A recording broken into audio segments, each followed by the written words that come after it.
Կոնջերյան, այո դուք հայփոստի տնօրենը չեք եւ որևէ մեկս տնօրենը չի, բայց բաց աղբյուրներից երևում է, որ 2025 թվականին վնասը կազմել է 523 միլիոն դրամ։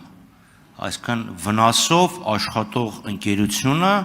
ինքնաբավությունը ինչի հաշվին է ապահովում պետական բյուջեից, բաժնետիրոջից, որտեղ փակ բաժնետիրական ընկերությունը։ Եվ ստեղ ակնհայտ է գործակալ պրինցիպալ հակասությունը։ Լավ, այնպես որ այո, պետական աշխատող չի ձեր տիկինը եւ բյուջեից չի ստանում ուղղակիորեն, բայց լինելով ՓԲ-ի տնօրեն, որի բաժնետերը Հայաստանի Հանրապետությունն է, գումարը գնում է բյուջեից, որովհետեւ սա վնասով աշխատող ընկերություն է։ Այլ տարբերակ չկա, նույնիսկ եթե պարտք է վերցնում, այդ պարտքը ինչի հաշվին է բացակ, լավ մնացորդ։ Դա երևի ելույթով կխոսեմ, բայց դա պետք է ուշել լինի, վնասով աշխատող ընկերության տնօրենը ստանում է բարձր աշխատավարձ, ասում եք դա բյուջեից չի, բայց որտեղից է դեֆիցիտը փակվում։ Երևի ճիշտ կլինի ՓԲ-ին իհարկե հարցում անցկացնել, բայց եթե կարող եք դրան անդրադառնալ, խնդրեմ։ Հարցը ուրիշ բան է, տեսեք դուք ասում եք այո մենք սխալվել ենք։ Բնականաբար ցանկացած մարդ էլ սխալվում է, հետո սխալը ուղղում է եւ պրոգրեսի էությունը դրանում է։ Դիալեկտիկան է դրանում է։ Բայց ես եմ հասկանամ, սխալը գիտակցելը արդյոք մեղքից ազատում է թե չէ։ Գիտեք ինչ եմ ասում, որտեղ Նիկոլ Փաշինյանն ասում էր, այո ես պատասխանատու եմ, բայց մեղավոր չեմ։ Ձեր այդ սխալների արդյունքում մենք ունեցանք հազարավոր զոհեր, մենք ունեցանք կորուստներ, մենք ունեցանք ադրբեջանցիներ, ովքեր բուն են դրել Հայաստանի Հանրապետության տարածքում եւ լկտիությունը ասել են աստիճանի, որ Հայաստանին պարտադրում են փոխել սահմանադրությունը։ Հստակ է մեզ խնդրեմ բացատրեք։ Ձեր կարծիքն եմ ուզում իմանալ։ Պերճախոսաբար, արդյոք սխալի գիտակցելը ազատում է պատասխանատվությունից։ Ավարտեք։ Պարոն Խաչատրյան, նախ պարտք չի վերցնում, բայց ես ձեզ առաջարկ տեսեք, դուք չգիտեիք, որ պարտք չի վերցնում եւ պարզվեց, որ բազմաթիվ գործընկերներ լիքը բան չգիտեին։ Տիկին Խամոյանը չգիտեր եւ դա իմ համար զարմանալի չէր, այսինքն դուք տալիս եք հարցեր, որոնց վերաբերյալ այդ հարցի բուն էության վերաբերյալ դուք բավականաչափ ինֆորմացված չեք։ Ինչպես որ շատ-շատերը ինֆորմացված չեն ու ասում են, որ հայփոստից պետական բյուջեից մարդիկ ստանում են վճարումներ այն դեպքում, երբ որ հայփոստ ընկերությունը 100% ինքնաֆինանսավորվող է։ Ու երբ որ դա ասում են գործընկերները, երբ որ ասենք կներեք էլի, դուք հիմա փորձում եք մեր գործընկերների, տարբեր գործընկերների, ընտանիքի անդամների, բարեկամների, այս կամ այն պետական կառույցում կամ պետականի հետ առնչվող կառույցների վերաբերյալ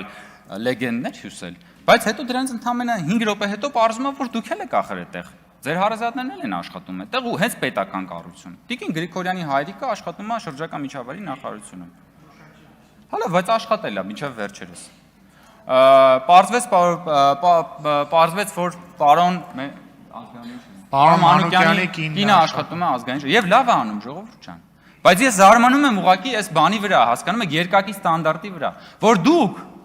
բյուջեից վարձատրվող ձեր ազգականների մասին չեք հիշում, բայց բյուջեից չվարձատրվող այլ մարդկանց մասին լեգենդներ եք պատպեցնում։ Հայփոստը ունի 3300 աշխատակից եւ 800 բաժանմունք եւ Հայաստանի Հանրապետության ամենամեծ կառույցներից մեկն է։ Պարոն Մանուկյանը ունի ընդամենը 1 օգնական։ Եվ պարոն Մանուկյանը կամ Տիկին Խամոյանը, որ ստանում են համարյա 1 միլիոն դրամ աշխատավարձ եւ 5 տարի գրեթե գործի չեն եկել եւ այդ աշխատավարձը ստացել են հարկատուներից, հիմա հարց են տալիս մի մարդու մասին, ով ղեկավարում է կառույց, որն ունի 3300 աշխատակից եւ 800 բաժանմունք եւ չի վճարվում պետական բյուջեից։ Լավ եք անում, որ հարց տալիս եք, ես խնդիր չեմ տեսնում դրա հետ, ժողովուրդ ջան, բայց որ դուք դա փորձում եք քաղաքականապես գործի քայնացնել, դուք քաղաքականապես գործի կայնացնում եք, որովհետև խնդիրը իմ կնոջ հետ չի, խնդիրը իմ հետ է։ Ձեր խնդիրը իմ հետ է, չէ՞։ Ձեր խնդիրը այն չի, որ հայփոստի տնօրենը ստանում է այդքան աշխատավարձ, որովհետև եթե ձեր խնդիրը հայփոստի տնօրենի աշխատավարձի չափի հետ լիներ, դուք միջև հիմա դրա մասին կխոսայիք։ Բախի եք հիմա խոսում դրա մասին, երբ որ ես որպես ԱԺ նախագահի տեղակալի թեկնածու եմ այստեղ հանդես գալիս։ Դա ցույց է տալի այն փաստը, որ դուք ըստ էության Փարիսեցիությամբ եք զբաղված, եթե փորձեմ մեղմ արտահայտվել եւ օգտագործելով պարոն Խաչատրյան, ինչպես ասում եք, իմ ճարտասանությունը, չօգտագործել այնպիսի բառեր, որոնք որ հարիր չեն մեր այսօրվա այս երկու օրերի քննարկումների ոգուն։ Իսկ սխալի մասին ձեր արձագանքից հետո կպատասխանեմ։ Սխալի մեղքի ընդունելու այս փիլիսոփայական դիլեմայի մասին։ Արձագանք։ Պարոն Կոնջարյան, վստահ եմ դուք Քաջարի զինվոր Շվեյկի արկածները կարդացել եք։ Այս Շվեյկը պատմում մի մարդու մասին, ով յուրահատուկ տաղանդ ուներ հարցերից խուսափելու։ Ասում են, այս տարի սալոր կերել եք, ասում եմ սալոր չեմ կերել, բայց Մարոկոյի սուլթանը պատվարժան մարդ է։ Ես ձեզ ինչ եմ հարցնում, դուք ինչ եք պատասխանում։ Լավ, հայփոստին անդառնում, ասում եմ 523 միլիոնի վնաս ունի։ Դուք ասում եք պարտք չի վերցնում, շատ լավ, բա որտեղից է այդ վնասը փոխհատուցում։ Որտեղից։ Ուրեմն կամ պետությունից պետքա փոխառություն ստանա, կամ գնա որպես ՓԲ բանկից ստանա, ինքը դեֆիցիտով աշխատող ընկերություն, եթե ճիշտ է,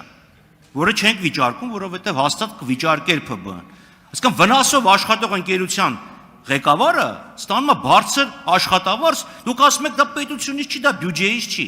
Հաշիվը ով է փակում։ Պետական փակ բաժնետիրական ընկերությունն է, հանրությունն է փակում, հանրային միջոցներ են, հետևաբար ձեր այդ պնդումը, որ հանրության վրա ծախս չկա, առ ոչինչ է։ Լավ, հիմա էլ մեղքի եւ մնացածի մասին էլի Պարոն Խաչատրյան, անկեղծ ասած, ես չեմ պատկերացնում ոնց կարելի է խուսափել հարցից։ Եթե պատասխանից գոնե ասեիք,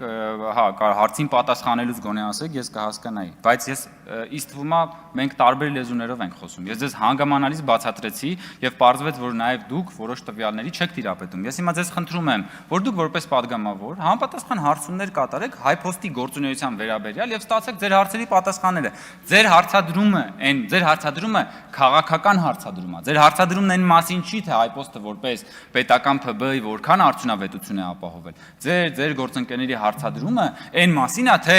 արդյոք Հայկ Կոնջարյանը միջամտել է, որպեսզի իր կինը նշանակվի հայփոստի տնօրեն։ Ես ոսկեղենիկ հայերենով մեծրոպատար բանավոր ասեցի, որ ոչ, ես չեմ միջամտել եւ ես չէի կարող միջամտել, որ իմ կինը մինչեւ այդ 5 տարի ղեկավարել է այդ ընկերությունում վարչություն, որ իմ կինը դրանից առաջ եւս ստացել է բավական բարձր աշխատավարձ աշխատելով միջազգային կազմակերպությունում եւ 10 տարի առաջ ստացել է այնքան աշխատավարձ, ինչքան որ դուք եք հիմա ստանում այստեղ նստած հարգելի գործընկերներ։ Եվ ես ասացի նաեւ, որ բոլոր նախորդ տնօրենները եւս ստացել են ավելի բարձր աշխատավարձ